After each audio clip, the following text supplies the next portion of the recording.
Assalaamu calaykum waraxmatullaahi wabarakaatu dhammaan asxaabta waa idin salaama meel walbo adduunka aad ka joogtaan.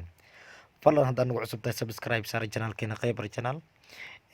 Cashirkan waxaan ku baran doonaa iMoga qofka sida blogga looga qaado. Sida blogga qofka looga qaado.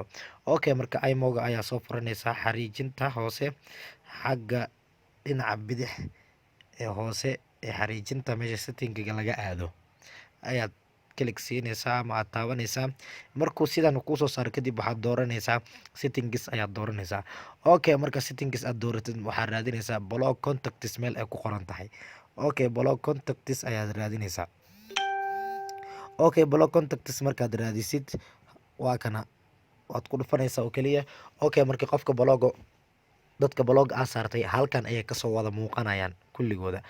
Marka qofka blog inaad ka qaadid aad rabtid unblog ayaa taabanaysaa, haddana unblog ayaa marka lasii taabanaysaa. Okay, marka sidaasi ayaa qofka blogga uga qaaday. Okay, haddaa videoan ka heshay like saar, haddaa channelkeena ku cusub tahay subscribe, wixii fikradna comment inoogu soo gudbi. Asalaamu calaykum waraxmatullaahi wabarakaatu.